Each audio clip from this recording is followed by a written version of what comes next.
not least, I'm sure if I mention this work, you at least have heard about this work, or have read it, or you have even take advantage from this work. The winner of the 10-year Impact Award is StudentLife. Assessing mental health, academic performance, and behavioral trends of college students using smartphones. The authors are Ri Wang, Fanglin Chen, Junyu Chen, Chansing Li, Gabriela Harari, Stephanie Tickner, Xia Zhou, Joe Ben-Ziv, and Andrew T. Campbell. This is actually selected unanimously. Everyone agree. You are a clear winner. Congratulations, Andy. So they've done very influential things, linking mental health with mobility data mining, and also has this very interdisciplinary collaboration, not just with UbiComp, but also with mental health, and also made the data set available to researchers. So, congratulations.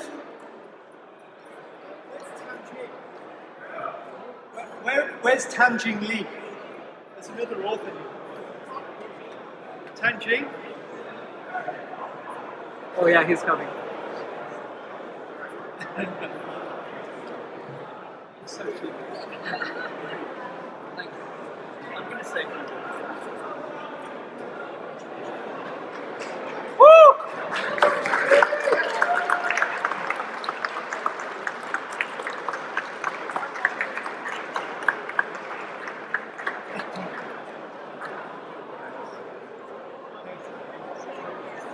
All right, everyone, please, I'd like to get Andy to speak a couple of words.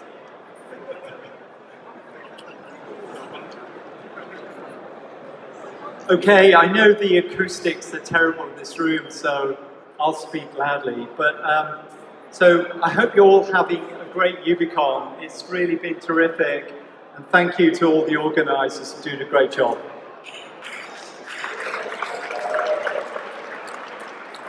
It's also a lot of fun to be back here in Melbourne, which is a terrific city.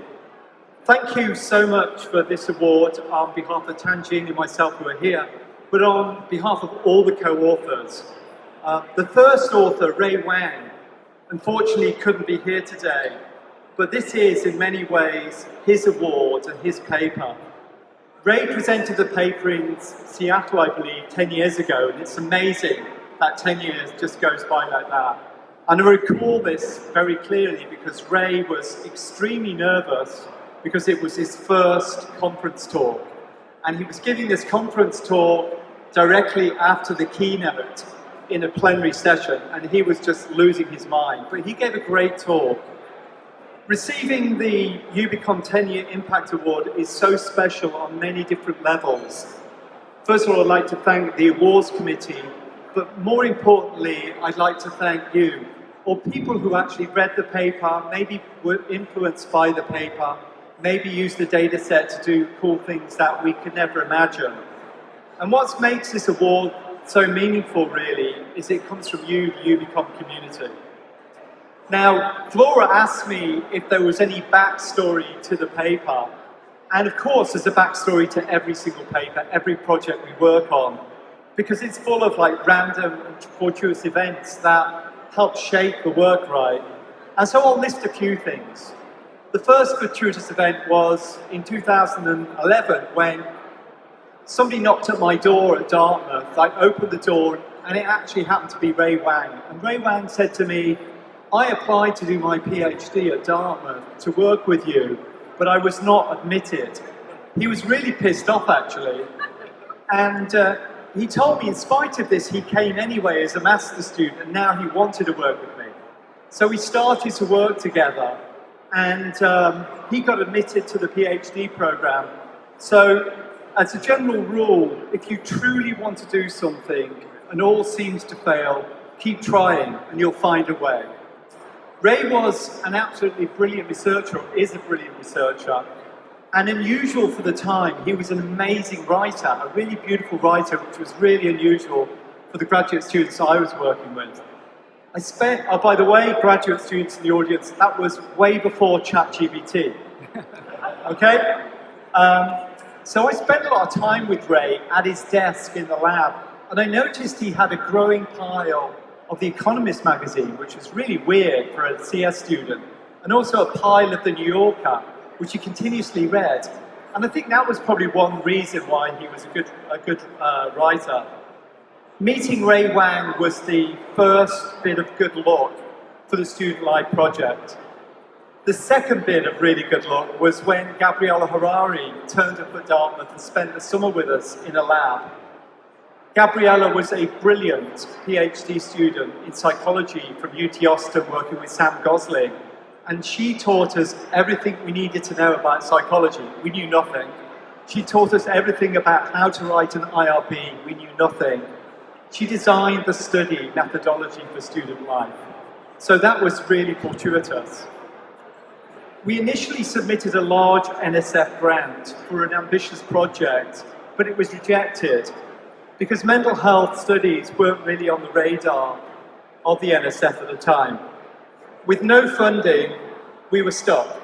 And I thought to myself, if you truly want to do something and all seems to fail, keep trying, you'll find a way. So I spoke to Gabriella and Ray and I said, I have an idea. Why don't we do a study in my smartphone programming class? I'm teaching it next semester. And Gabrielle looked at me and said, you're absolutely nuts, Andrew. That's a bad study design.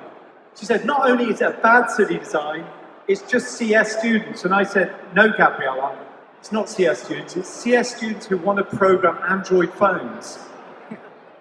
But I thought there might be some signal in the noise. And I sort of scraped together 20K of soft money, and we got going.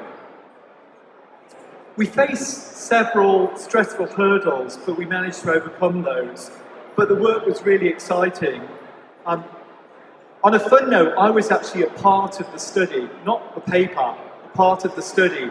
My stress levels, my sleep, my affect, my mood scores were much worse than the students I was teaching in that class at the time.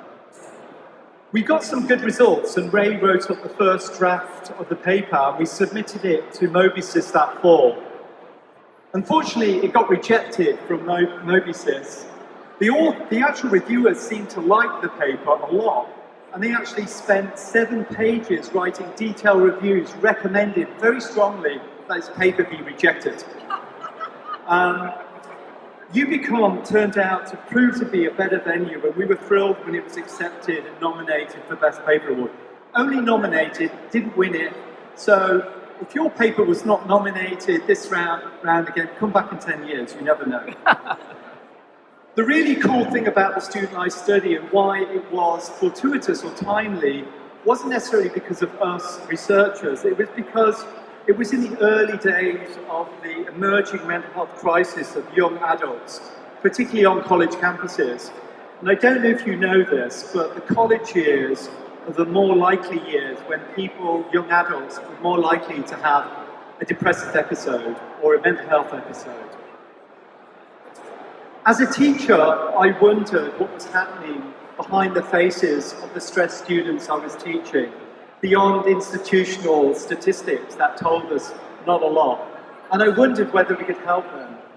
So when we started the study, a pivotal moment for me, when the penny really dropped, because I had the real-time data for 70 students initially, I noticed that 2 of these students had actually stopped coming to class, they'd stopped submitting assignments, they didn't turn up for the midterm.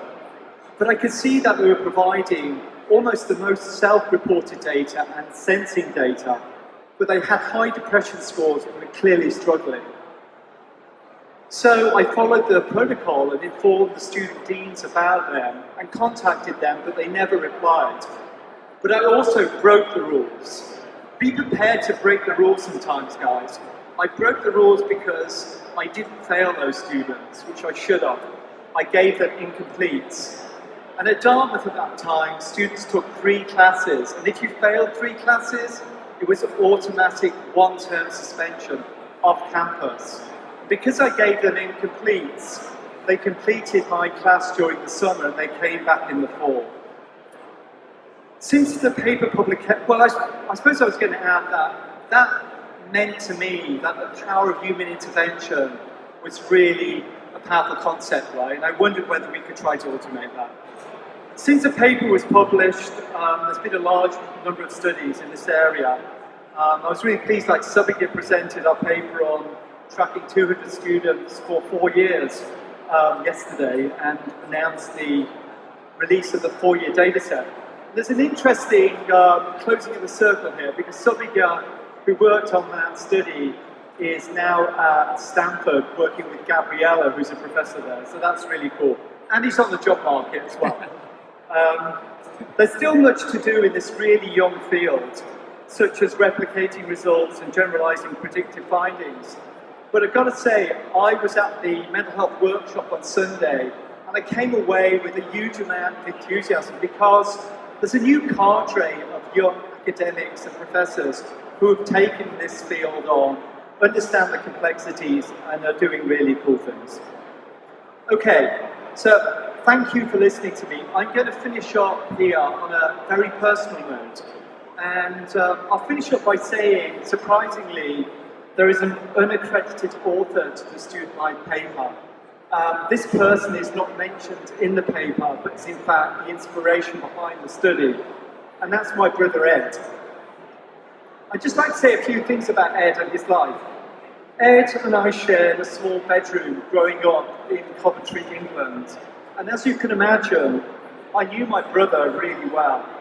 He was an intelligent, outgoing, and a natural athlete. In fact, he was in the England team for gymnastics at high school.